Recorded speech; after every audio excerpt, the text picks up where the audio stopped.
The spiritual path daily में आपका स्वागत है। हर दिन आध्यात्मिक ज्ञान की एक नई किरण। नमस्ते।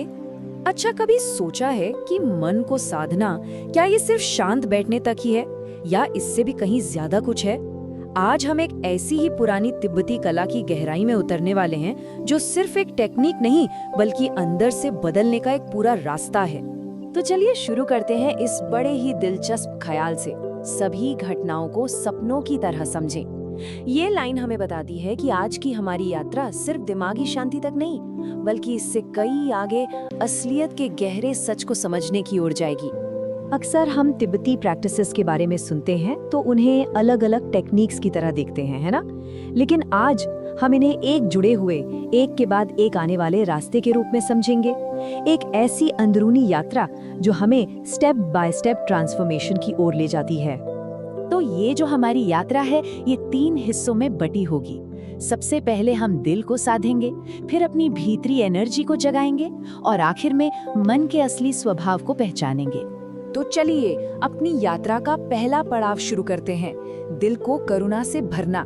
ये लोजोंग परंपरा की नींव है जो हमें सिखाती है कि दूसरों के लिए सच्ची हमदर्दी कैसे जगाई जाए।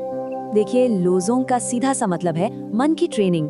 इसका मकसद ये है कि हम अपने मुश्किल ख्यालों और इमोशन से भागे नहीं बल्कि उनका सामना करें और करुणा और ज्ञान को अपनी सबसे बड़ी ताकत बनाएं।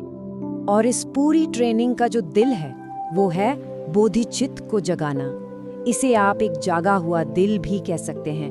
मतलब एक ऐसी स्टेट जहां दिल में करुणा हो और दिमाग में ज्ञान की रोशनी।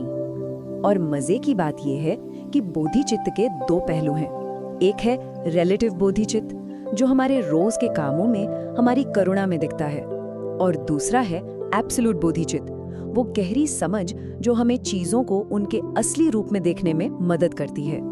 और ये जो मिसाल है ना, ये इसे बहुत ही शानदार ढंग से समझाती है। जैसे किसी पंछी को उड़ने के लिए दोनों पंखों की जरूरत होती है, ठीक वैसे ही सच्चे बदलाव के लिए करुणा और ज्ञान दोनों ही जरूरी हैं। एक के बिना दूसरा अधूरा है। तो सवाल उठता है कि इस जागे हुए दिल को हम जगाएं कैसे? इसके लिए लोजोंग हमें एक बहुत ही पावरफुल तरीका सिखाता है जिसे टोंगलिन कहते हैं, यानी देने और लेने की प्रैक्टिस। अब ये जो प्रैक्टिस है ना, ये हमारी आदत के बिल्कुल उल्टी है। हम आमतौर पर दर्द से बचते हैं और खुशी के पीछे भागते हैं, लेकिन टोंगलिन हमें सिखाता है कि सांस अंदर लेते हुए दूसरों का दुख अपने अंदर लें और सांस बाहर छोड़ते हुए उन्हें राहत और करुणा भेजें। ये निस्वार्थ करुणा की एक जबरदस्त प्रैक्टिस है। तो जब दिल में करुणा का बेस तैयार हो गया तो अब बारी है उस बदलाव को एनर्जी देने की, और यही एंट्री होती है टुम्मो की। ये हमारे शरीर की भीतरी एनर्जी को जगाने की एक बहुत ही पावरफुल साधना है जो हमारे ट्रांसफॉर्मेशन का इंजन बनती है। टुम्मो को इनर फायर या भीतरी अग्नि भी कहते हैं। इस प्रैक्टिस में हम शरीर की अपनी ही एनर्जी को एक टूल की तरह इस्तेमाल करते हैं शुद्धि के लिए।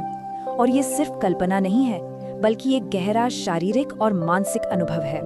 इसकी शुरुआत होती है शरीर के निचले हिस्से में एक लौ की कल्पना करने से, जो धीरे धीरे एक तेज गर्मी पैदा करती है।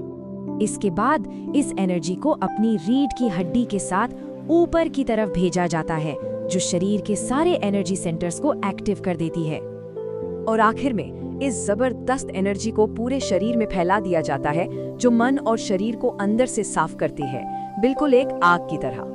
तो इसका असर क्या होता है? ये जो भीतरी आग है ना, ये हमारी एनर्जी चैनल्स को साफ कर देती है, जिससे ना सिर्फ ध्यान और कंसंट्रेशन जबरदस्त तरीके से बढ़ता है बल्कि जिंदगी की एनर्जी और तनाव झेलने की हिम्मत भी कई गुना बढ़ जाती है। अब हम आते हैं इस रास्ते के आखिरी और सबसे गहरे पड़ाव पर, महामुद्रा।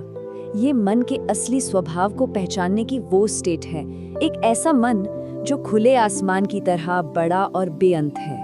लेकिन यहाँ एक पहेली है। महान गुरु तिलोपा ने कहा था कि महामुद्रा को सिखाया नहीं जा सकता। अब ये बात एक बड़ा दिलचस्प सवाल खड़ा करती है। तो भाई, अगर इसे सिखाया नहीं जा सकता तो फिर इसे कोई जानेगा कैसे? इसका अनुभव कैसे करेगा? इसका जवाब हैरान करने वाला भी है और बहुत सीधा भी। इंस्ट्रक्शन ये है, कुछ भी मत करो, बस अपने मन के नेचुरल स्वभाव में बिना कोई छेड़छाड़ किए आराम करो। ये कुछ करने की प्रैक्टिस नहीं बल्कि सिर्फ होने की, रहने की स्टेट है। इस अवस्था को समझाने के लिए पुराने ग्रंथों में बहुत खूबसूरत मिसालें दी गई हैं। मन आकाश की तरह है, जिसका कोई रंग या आकार नहीं होता। विचार बादलों की तरह हैं, जो आते हैं और चले जाते हैं। और मन का जो असली स्वभाव है वो सूरज की तरह चमकदार है, जिसे सदियों का अंधेरा भी फीका नहीं कर सकता। तो हमने इन 3 प्रैक्टिसेस को अलग अलग नहीं बल्कि एक पूरे रास्ते की तरह देखा है। चलिए एक बार फिर इस पूरी यात्रा पर एक नजर डालते हैं। हमने शुरुआत की लोजोंग से, जिसका फोकस था करुणा, जिसे पंछी के 2 पंखों की मिसाल से समझा। फिर हम आए तुम्मू पर, जिसने हमें भीतरी आग से एनर्जी को इस्तेमाल करना सिखाया।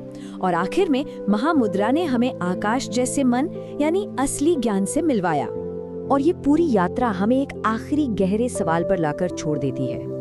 क्या हो अगर ये बदलाव का रास्ता कुछ नया बनने के बारे में हो ही नहीं, बल्कि सिर्फ उसे पहचानने के बारे में हो जो हमेशा से हमारे अंदर था। इस पर सोचिएगा जरूर। द स्पिरिचुअल पाथ डेली पर हमें देखने के लिए धन्यवाद। कृपया लाइक करें, शेयर करें और सब्सक्राइब करें।